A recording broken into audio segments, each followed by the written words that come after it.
This is CBC Here and Now.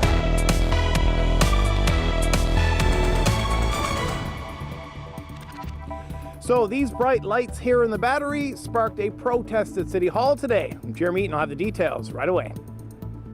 That is my inherent birthright, and that is, unfortunately, an identification of who we are, who we fought so long to be recognized for. A court case challenging how membership of the Halipu First Nation was decided. Mark Quinn tells us how the outcome could affect tens of thousands of people in this province.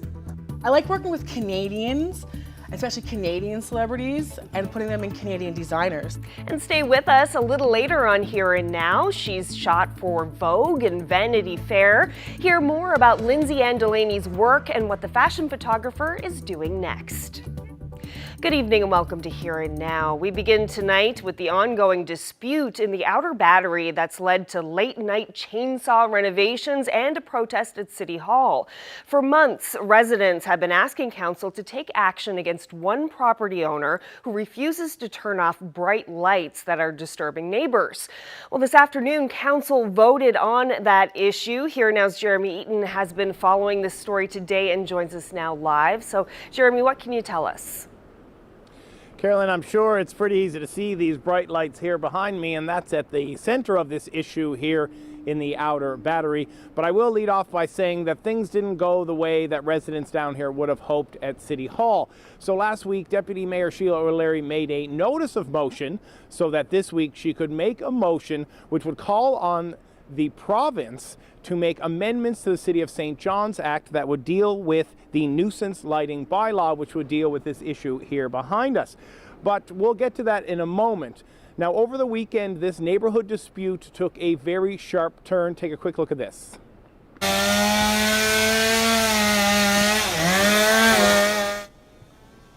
So the video posted to social media shows two men dismantling a deck between two buildings in the Outer Battery with chainsaws.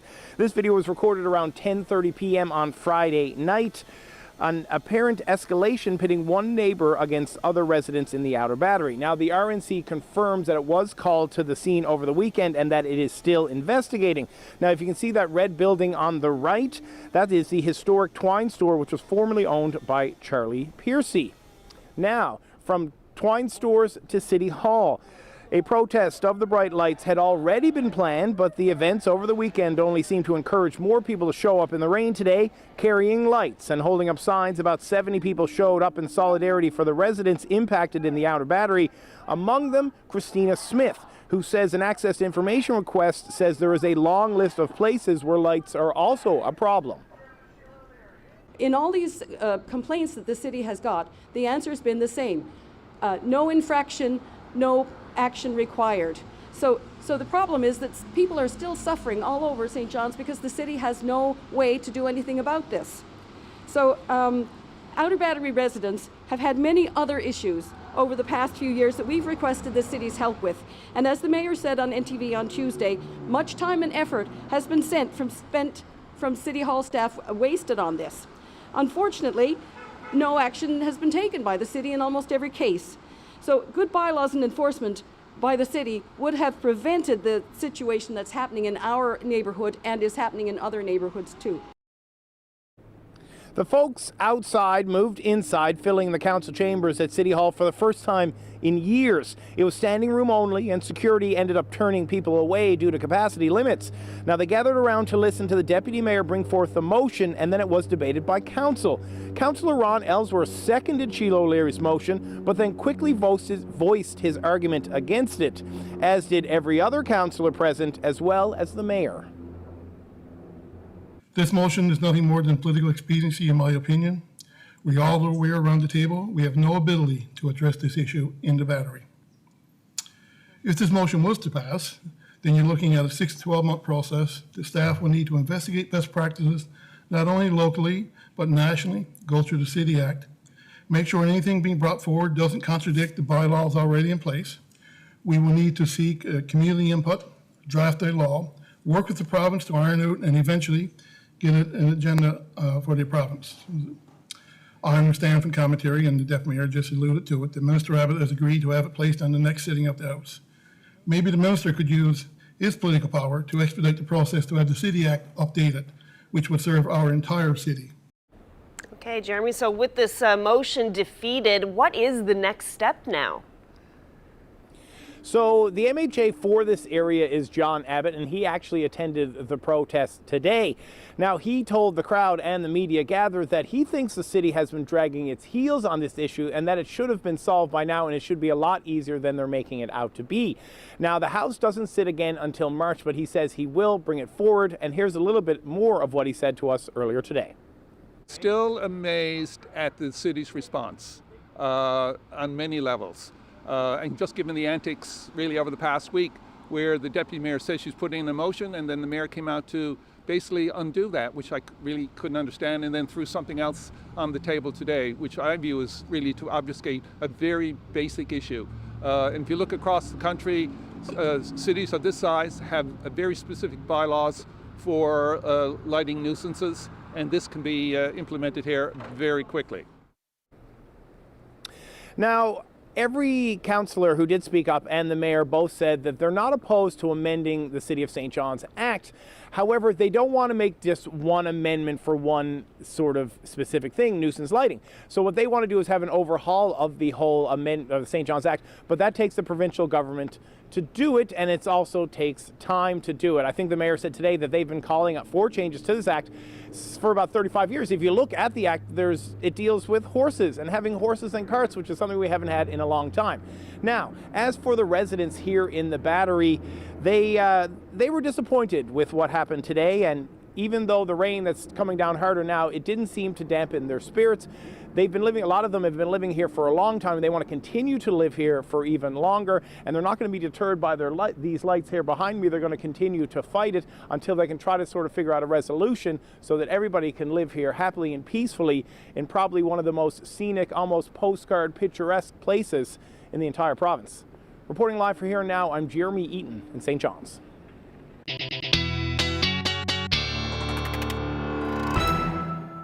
Well, parts of the island are recovering from a weekend of freezing rain, ice pellets, and snow. Treetops were curled over and power lines went down as the area experienced all sorts of precipitation over the past 3 days. Earlier this afternoon, there were more than 1,500 people without power.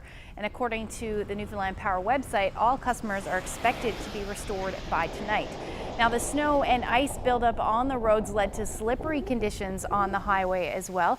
This car ventured off the TCH in the westbound lane just east of Corner Brook. It took out a turn sign before coming into the rest to rest in the median rather. The towing crew had the vehicle removed before noon.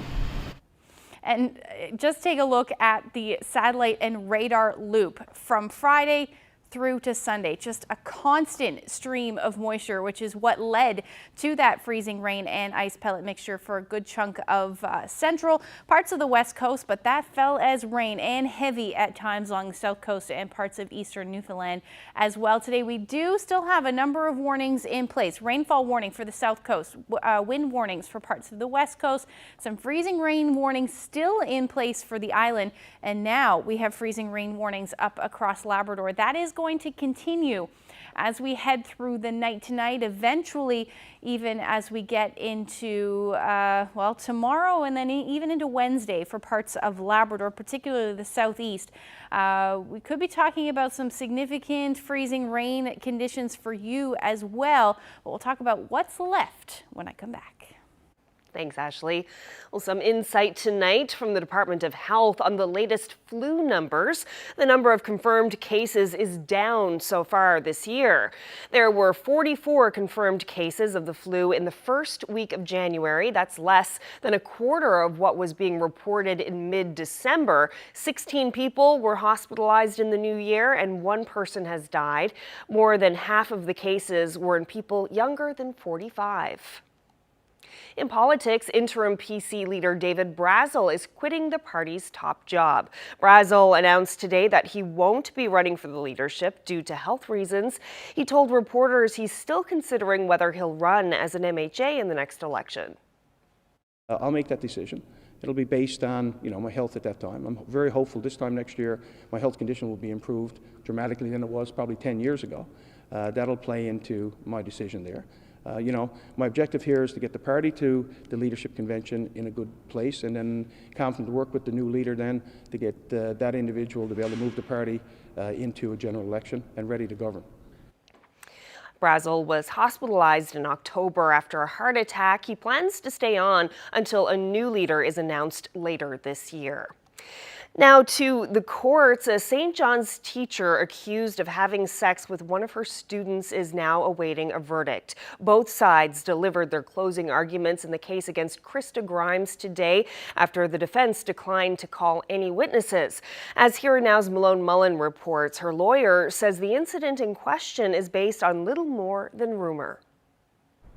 Shoddy police work and a complainant whose story is all over the map. That's what the defense lawyer for teacher Krista Grimes told the court today, arguing the allegation against her client is based on gossip and not credible evidence. Grimes was a substitute teacher when the school received a letter. That note claimed she was sleeping with students. A few weeks later, the complainant told school officials and then police that he was the subject of the rumors, and that he had, in fact, had sex with his teacher when he was under the age of 18. That's also what he swore in testimony last week, but lawyer Rosalind Sullivan attacked from all angles, arguing police failed to look past the rumors about Grimes and didn't speak to key witnesses or question the complainant thoroughly. She also pointed out apparent inconsistencies between the complainant's statements to police and what he said in court.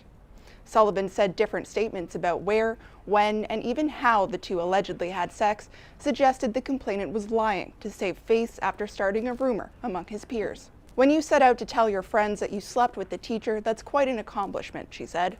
But there'd be nothing worse than being known as the guy who lied about that. Crown Prosecutor Jacqueline McMillan argued that those inconsistencies were insignificant and the result of his age at the time of the alleged encounter in 2018.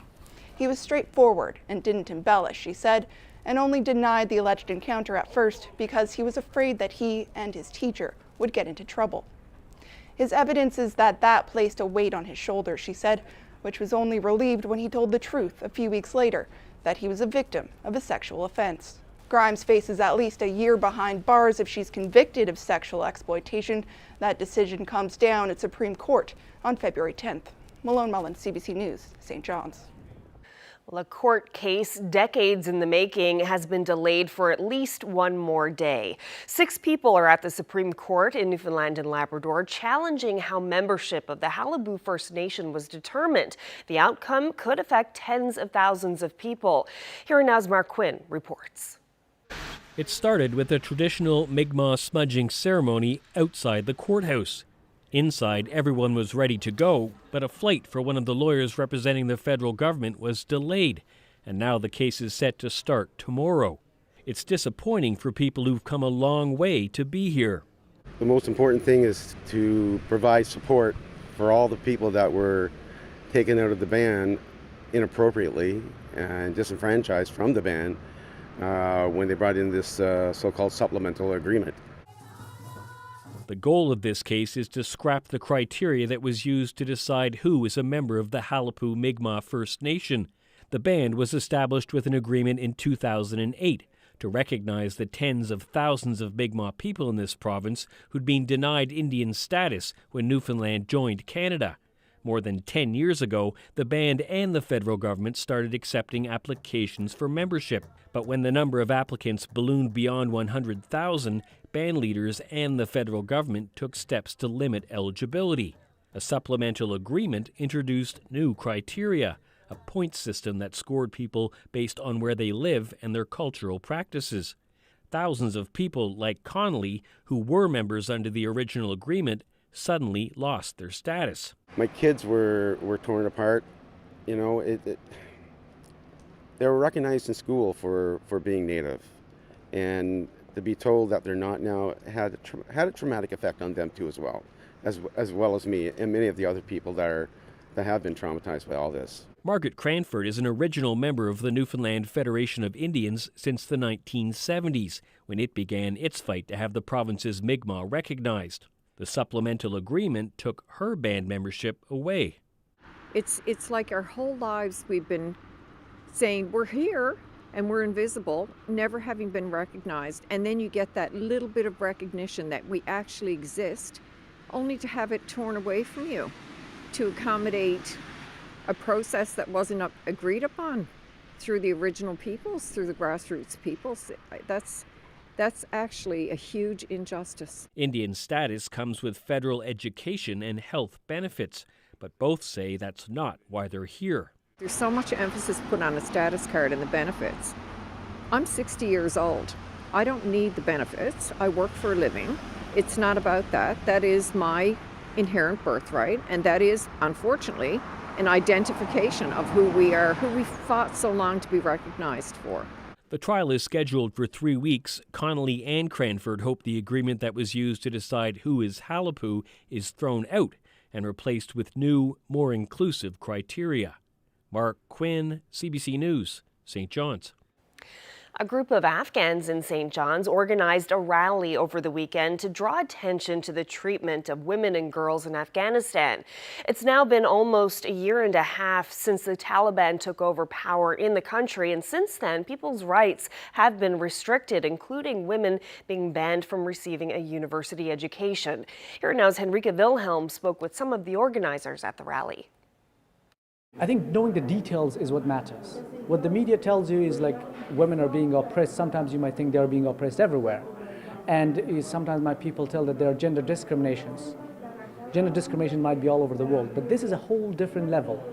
Like banning women on not going outside without a chaperone, banning women on traveling, banning women on going to university. Basically, women in Afghanistan are not allowed to do anything outside home once they're 12 years old. So this is almost, some people have called it's a gender apartheid. It's a whole different level. It's not just a basic gender discrimination that we have got in some parts of the world, and patriarchy, of course, in a lot of parts of the world. But this is a whole different level. But also, women in Afghanistan are raising their voice, they're protesting, they're demonstrating. We want to show, we want the world and Newfoundland and populated Newfoundland to show their support in one way or another, raise their voice, let others know through advocacy channels, wherever to show that what's happening in Afghanistan, and that's what matters. For women, for example, in Afghanistan, in these pictures, if they hear that we're with them, it matters to them. It will give them courage to go to the streets, to demonstrate, to ask for their rights as much more stronger. In the previous period of Taliban, I was in the elementary school. And when they come and close the door of the school, so I have some bad memory from that time. So now I can understand the girls and the women who are not allowed to study, learn, go to work, and free life. So it is good for myself to can go to university and learn, but I'm in touch with the Afghan girl. I'm in touch with the woman. I was working at the university in Afghanistan, so I'm in touch with many students who are studying at university, and now they are not allowed to go to the university. So it is very painful for me, and I worry about. I talk with them every day, with the students, with the girl, and try to motivate them and try to make some hope for them. Build some hope, but it's so difficult for me, yeah. In other news, traditional musician Baxter Wareham has died. And he started us all off for home again, because there they had us all give up for lost. And sure, wasn't we nearly? When we was captured and bound hand and foot and placed in the cabin of that Yankee privateer. Wareham was born in Harbour Buffet, Placentia Bay. He was known for his stories and recitations, as well as his button accordion playing. For more than 60 years, Wareham collaborated with other notable traditional musicians like Pat and Joe Byrne and Anita Best. He received the Newfoundland and Labrador Folk Arts Society's Lifetime Achievement Award in 2020.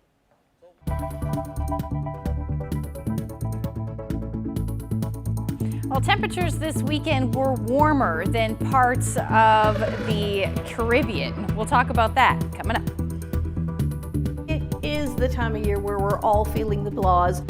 For sure. It may have started out as an ad campaign, but Blue Monday hits home for many. Some advice on how to beat those winter blues ahead.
This weather forecast has been brought to you by Newfoundland and Labrador Tourism. Whatever you're up for this winter, discover experience packages at winterupnl.ca.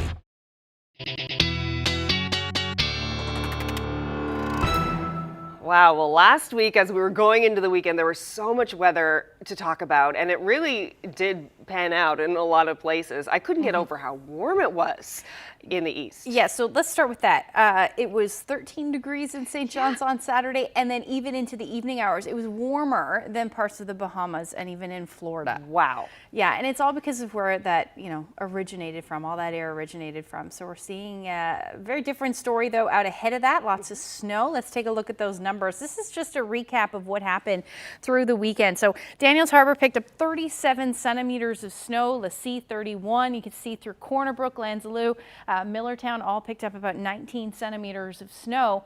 and then even through central. Now, this was all before the precipitation changed over to some mixing. So rainfall totals, heaviest was Bay Despair at 141 millimeters. And then we've got St. Albans, 132, Port aux Basques, 93 millimeters. This was all of earlier this afternoon. And then St. John's picked up about 55 millimeters of rain. Now, the big story, the one that caused the damage, was the mixed precipitation. So the freezing rain for the most part. So Millertown picked up a total of 102 millimeters of precipitation, mixed precipitation. Rodney Barney says about 28 to 38 millimeters of that was freezing rain, which is why we saw that accumulation, and quite a bit of it. Snap trees, some down power lines, Badger, Deer Lake, Gander, all picked up between 64 and 96 millimeters of that mixed precipitation. Some of this was ice pellets as well. Now, taking a look at what's going on right now, the reason for this was this area of low pressure bringing all of that moisture in a couple of impulses over the weekend. Now, we're changing now to southerly winds, which is going to bring those temperatures right back up, and it's going to move that precipitation, mixed precipitation anyway, a little bit further north. So here's what's going on right now. Freezing rain heading further north. We're still seeing some light freezing rain though through parts of central, Green Bay, White Bay, and the west coast, but the temperatures are starting to creep up, already above zero through Gander, Grand Falls, Windsor, and we're expecting that to continue to climb, these temperatures to climb as we get back into that southerly flow, which will lead to rain. That mixed precipitation will change over to rain. So those freezing rain warnings still in place through Green Bay, White Bay, and the interior, Deer Lake rather. That should end tonight. Same thing for the northern peninsula, but then it's going to push further north. So Happy Valley, Goose Bay through to southeastern Labrador. That's where the next round of freezing precipitation will be. So this takes us through to Tuesday morning. So not a whole lot in the way of accumulation expected towards the northern peninsula, and it should end by morning. But then it'll stick around up across Labrador. So we could see between 10 to 15 millimeters of freezing rain by the time that's all said and done on Wednesday. Here's your temperatures for tonight. They may be sitting around 0 or +1 right now, but they're going to climb to between 6 and 7 degrees overnight tonight. Eventually we'll see that for the northern peninsula. So your low will be hovering around 0, but then climb as we get into the morning hours. And then as far as Labrador is concerned, even Lab City, your temperature will sit around -23, but that will climb as well as we get into the morning hours. We're looking at the potential for some flurries through Happy Valley, Goose Bay, and Cartwright, but that will mix with ice pellets or some freezing rain by the time we get into the morning. And that's because that low is going to push that precipitation further north. So this is around 10, 11 o'clock tonight. You can see that already moving into Labrador. We should see a bit of a break as far as precipitation is concerned in the morning after some more periods of rain tonight across the island, but then some more rain possible tomorrow afternoon. We may see a few peaks of sun through central, which will be nice, but overall pretty messy up across Labrador as that area of low pressure continues to push north. This will generally continue right as we head even into Wednesday morning and eventually change back over to snow for those of you through central Labrador into the afternoon, with a general cool down coming. So as much as another 10 to 20 millimeters is certainly possible by the time we get into tomorrow morning. And then along the south coast, expect another 20 to 30 by the time we get into Wednesday afternoon. And as far as those temperatures are concerned for tomorrow, another warm one. We're looking at between 6 to 11 degrees. Again, parts of central, you may see a few peaks of sun. Winds not overly impressive. Southeasterlies between 20 to 40 kilometers per hour, but up across Labrador, temperatures, Mary's Harbor, about 3 degrees, so you should change over to rain tomorrow, and really along the coast, but inland and in those higher elevations is where we'll likely see that freezing rain. Lab City, you're looking at about -9 tomorrow with some flurries, and Nain, same thing, but some sunshine. So some nice weather for sure. Now, the trend is a cool one. We'll talk about that coming up. Well, it is definitely a dreary Monday today, but you may be hearing some people refer to today as Blue Monday. It's supposedly the saddest day of the year. Joining me now is psychologist Janine Hubbard to talk about this. So We know that this was something that was made up by a travel company years ago, right? But it is pretty dreary. It is, some people are feeling the winter blues. Is there anything to Blue Monday? There is definitely some smart marketing that was happening here because it is the time of year where we're all feeling the blahs. We are kind of recovering from all the excitement of Christmas and the holidays and looking at our bills and going, uh-oh, looking at the weather and not feeling terribly motivated, looking ahead thinking, oh, either I can't afford a holiday this year, it's going to be so far in the future before I can have a break. It's fair enough to be a time where you're feeling a little gloomy, a little down. Yeah, so if someone is feeling that way right now, you are not alone. What are some things that people can do to fight that feeling? There's a few things. One of the things we know is that about 15 to 30% of the population experience the winter blues or a mild form of seasonal affective disorder. And we know that that's somehow tied into us not getting enough exposure to daylight and that impacting our serotonin and our melatonin levels. Those are the things that influence our sleep and our mood. So getting outside whenever there's that brief glimpse of sunshine, getting out, having that fresh air, going for a walk. Some people find a vitamin D supplement to be helpful. Some people find there are light therapy lamps that can be used that are fairly inexpensive. The biggest thing is, as much as possible, resisting that urge to just cocoon on the couch with the bag of chips. If you can get some exercise, if you can get some vegetables in there, if you can get outside and enjoy some of that sunshine when we get it, all of those are things that will help. And remember, we are getting more daylight every day. Spring will be here someday. I like that optimism. Janine Hubbard, thank you so much for this. Anytime.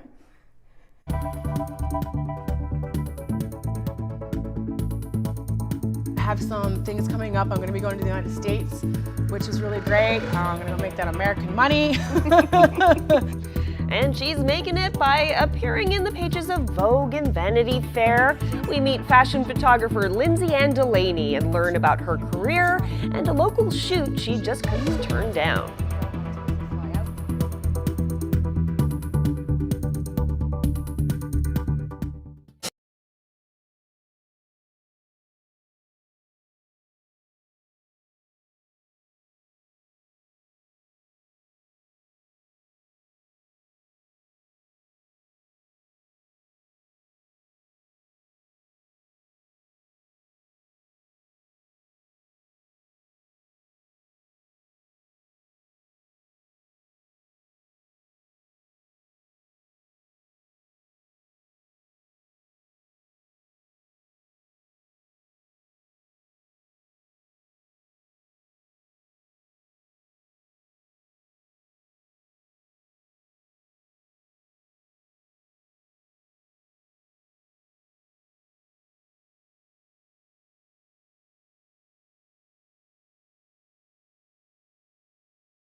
Well, you may have seen her photos splashed on the pages of Vogue and Vanity Fair. She's captured all the glitz and glamour of New York Fashion Week, and she's worked with designers and celebrities, and she just so happens to be from this province.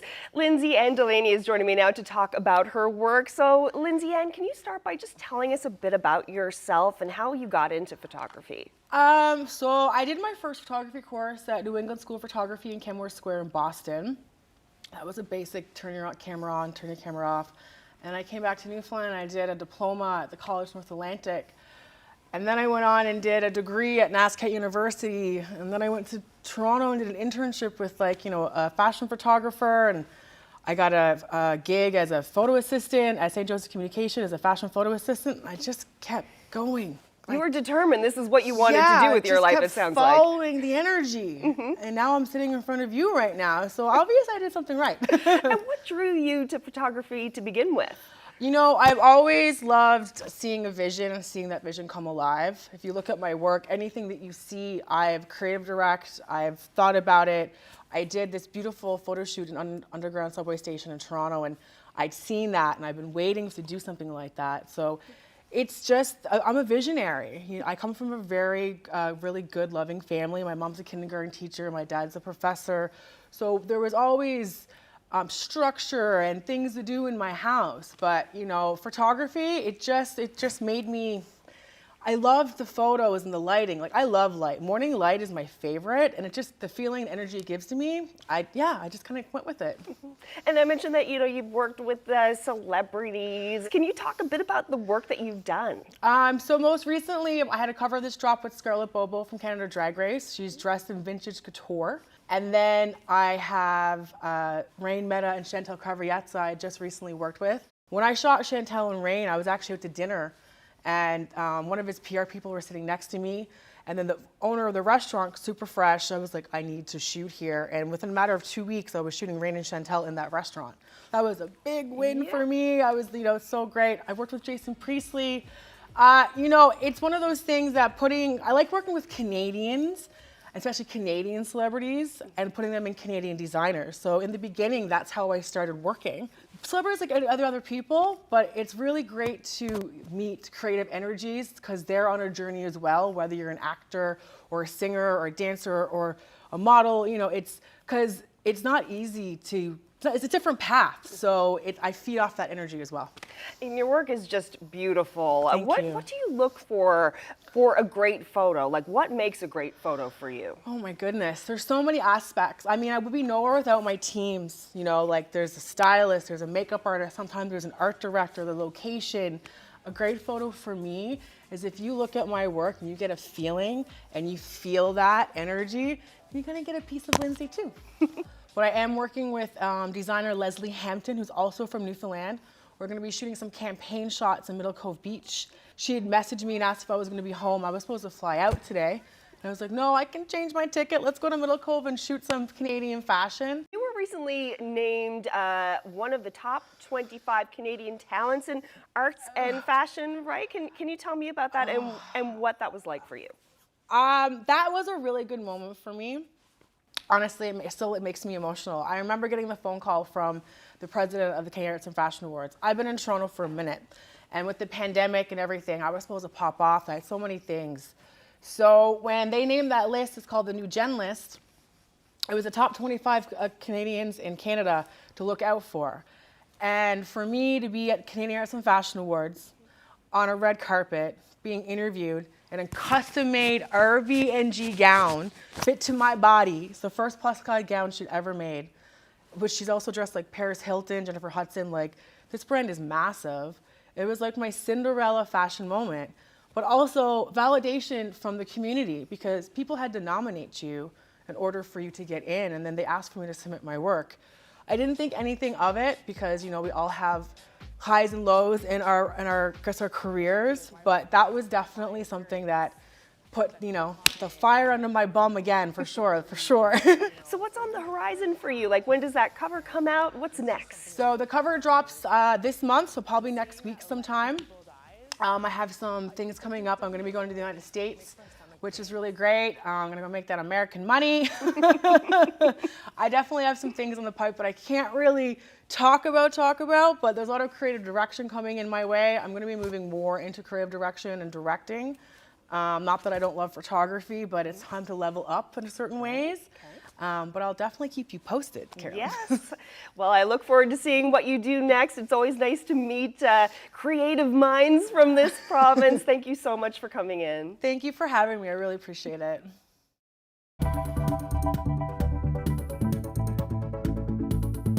I'm telling you now, we won't stop there. We'll go beyond Ireland into places like South Africa in particular and beyond.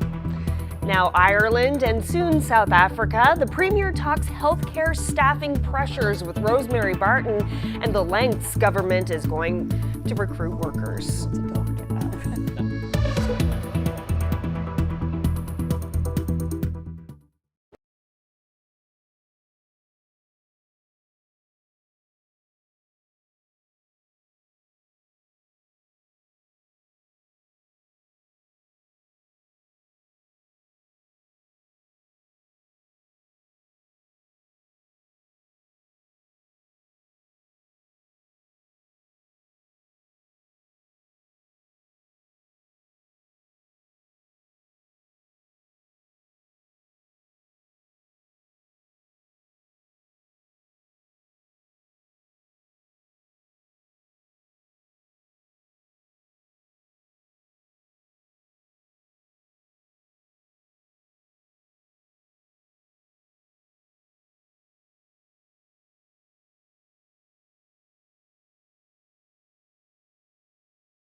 India, Ireland, and soon South Africa.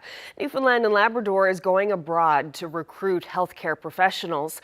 Over the weekend, the Premier was a guest on the CBC's Rosemary Barton Live. He talked about the province's recruitment strategy as well as Ottawa's role. Here's part of that conversation. One of the things that we're doing is looking at areas around the world who have similar training mechanisms, which will allow for efficient licensure and mobility to those training abroad. And one of those areas is a state in India. They're educated in English. They have a very similar curriculum. And we've partnered, for example, with our nursing college here in Newfoundland and Labrador. They've come with us to look at the curriculum firsthand and recognized that this could be a source of people who want to come and work in Newfoundland and Labrador in an efficient way. So instead of going out and advertising to the world, we want nurses, and having the college then to have to check every school, every state, every country. This sets up a stream, in my view, that will be efficient, effective, and will also be self-fulfilling after a while. There'll be a critical mass of people who have migrated here from some of these colleges, friends established, cultures established, and will certainly serve the people of Newfoundland and Labrador, the people of Canada, I would argue, as well. I've stood on the end of a gurney and delivered bad news. I've stood there and got consent for surgery. I can tell you in the thousands of patients, no one, zero, have asked who is paying for this, the federal government or the provincial government. There is only one patient and there is only one taxpayer, and I would argue that their desires are fully aligned. No leader, federal or provincial, wants to invest good money after bad. None of us want to increase surgical wait times or have poor outcomes. What we want to do is reimagine a healthcare system that is largely anchored in the 1960s for a modernized Canada. You've seen these stories, horrible stories in Nova Scotia, but there have been horrible stories across the country of people waiting in ERs, no family doctors, just devastating outcomes. Obviously, a cash injection is not going to change the system overnight, but how quickly does an agreement have to be reached to start seeing some changes? So just on the first premise, a cash injection won't change it overnight. Nothing is going to change it overnight. Right. I mean, unfortunately, we're in a situation where there has been a chronic underinvestment in both the human capacity and some infrastructure in some jurisdictions. Again, not all are the same. That does require an investment of money, but it also requires a reimagination of the system, whether that's delivering more virtual care or expanding the scope of practice, or as we're doing in this province, creating collaborative care team clinics so that you as a patient are attached to a team, not necessarily to a provider. So very different. So, I mean, we as provinces want to see this happen quickly. I believe there's a willingness of the federal government to move and advance this file. And I'm hopeful, within the next month or so that we can make some serious progress.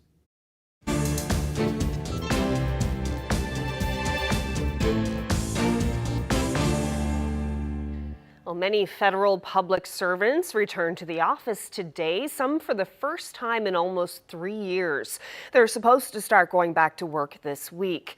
Under the new hybrid work plan, employees are expected to be working at least 2 or 3 days in the office by the end of March, or between 40 to 60% of their regular schedule.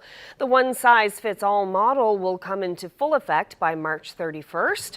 The 3 main unions representing federal employees are voicing their opposition. Well, Manulife denied a claim under an Ontario man's COVID-19 emergency travel insurance because he didn't get sick enough to require emergency treatment. The man's family contacted Go Public, and Carolyn Dunn investigated. The sun, the surf. For 5 days last March, the Clayson family of 4 enjoyed their slice of Caribbean paradise in Antigua. The resort was beautiful. The beach was beautiful. It was a nice, relaxing, really nice family time. It would all come to a grinding halt when Rob Clayson tested positive for COVID-19 2 days before boarding their flight home. I mean, you're sick, there's nothing you can do, right? So, but I thought that's the purpose of buying insurance, right? The Claysons had Manulife emergency COVID insurance included in their vacation package. They'd also purchased trip interruption insurance and cancellation insurance through Manulife. So imagine their surprise when They responded back to me to say, we're not covering you because you didn't seek medical treatment. Their travel agent looked into their claim and concluded you tested positive for COVID-19 but did not need emergency medical treatment. A COVID-19 positive test result is not considered a treatment. In other words, because Rob Clayson didn't need to go to hospital, his claim was rejected. Oh, it was awful. I have to say, I don't know how else to say it. It was awful.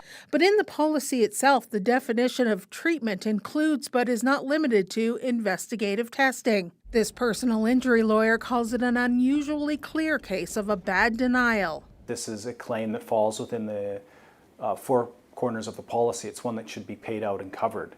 And it's really not dependent upon how sick the person is. Manulife declined an interview with Go Public, but after we got involved, they changed course somewhat, reimbursing the cost of Rob Clayson's flight home, as well as a portion of his extra 3 nights at the Antiguan resort, which he spent alone, isolated in his room, sick with COVID. Carolyn Dunn, CBC News, Calgary.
Well, most animal clinics are closed on Sundays, but the CBS Animal Hospital made an exception yesterday.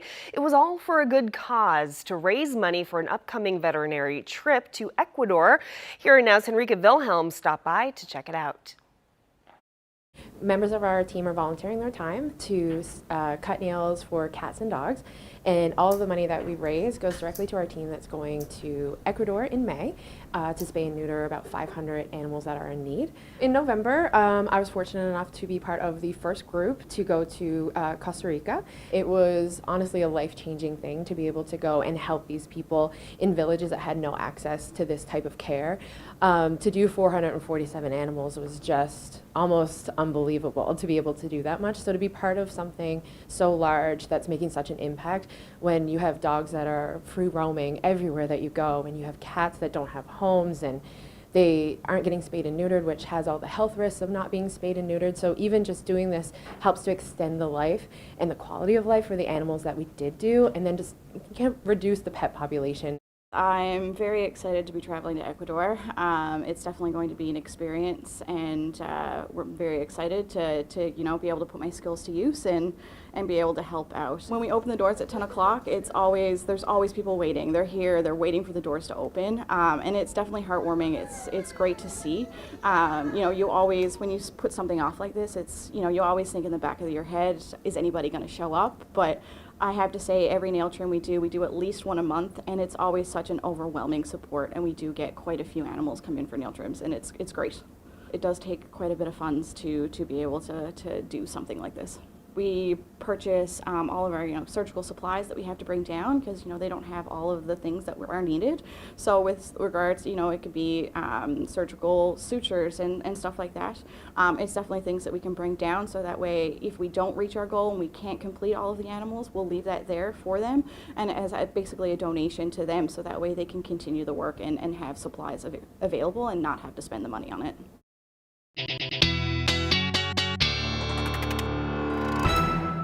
That's so nice. I think I'm going to give my own dogs a couple of extra hugs tonight after seeing that. So let's talk about the weather and the long-range forecast. What's in store for us this week? Well, we have some more rain on the way as we head through midweek, but the cool down is coming, and we're actually going to talk about the potential for some snow in the forecast. So people will be happy about that. Yes, very happy about that, considering it was 13 degrees on Sunday, or Saturday. Some people are happy about that as well. But that area of low pressure that has been responsible for the weather is basically sticking around right into Wednesday. We'll see some more rain possible across the island, rain or drizzle, really. And then across Labrador, still at least in the morning hours, we're looking at that potential for some freezing rain for southeastern portions, and then that will change over to snow as we head through the afternoon. Some colder air being wrapped around as we head into the evening hours. And then temperatures for most anyway, up across Labrador between 0 and about -6. And then for the island, another above 0 day for the most part, between 1 and 6 degrees. We may even see a few peaks of sun Wednesday afternoon for the Avalon. Now, as far as Wednesday evening into Thursday is concerned, that colder air will really wrap around. We'll see another potential for some showers, at least in the morning for the east, but that snow will start to head further south. Now, as far as the temperatures are concerned, they're going to start to drop. Now, between 1 and 3 degrees, we'll see the risk of some freezing rain again, not nearly as long as what we saw on the weekend, but the risk is still there. And then as the temperatures drop, the further east you go, the better the chance of some flurries, especially into the evening hours. Up across Labrador, start to see some more sunshine in the forecast again, -10 to -11 for the west and the north, and then between 0 and -1 for southeastern portions of Labrador through the day on Thursday. Now, the long-range forecast really cooling down below 0. Again, watching that potential for some snow either Friday or Saturday or both. We could see some accumulation, so we're going to keep an eye on that one. For your afternoon, and then for the evening hours, those temperatures dipping below 0 for the first time in a while, especially as we get into Thursday night. Now, for central Newfoundland, that's the story for you as well as far as the snow is concerned for Friday and Saturday. And then same thing for western Newfoundland between -1 and -3. And those overnight temperatures dipping down to about -6 and -10 for those of you in the west. Now for Easter, that's good news because the rain hasn't really helped the snow situation, that's for sure. For Eastern Labrador, some sunshine. By the time we get into the weekend, temperatures will start to rebound back to more seasonable conditions, especially overnight. And then for Western Labrador, a nice stretch of winter weather there for you as well, with lots of sunshine and daytime highs in the -teens. Now, speaking of the Big Land, and there was quite a show of the Northern Lights this weekend. This one was in Lab West. I got a number of photos, which I'll show you another one tomorrow, but the lights were sure magical there. Thank you so much to Chuck for that. And if you have any weather photos you'd like to share with us, send them to Facebook, Twitter, or email them to nlphotos@cbc.ca. Oh, that is just stunning. And it looks so cozy inside the house there too. Fire, I am assuming, is going. Yep, looks Beautiful. great. Well, that's it for us on this Monday. Thank you so much for joining us and hope you'll be back again tomorrow.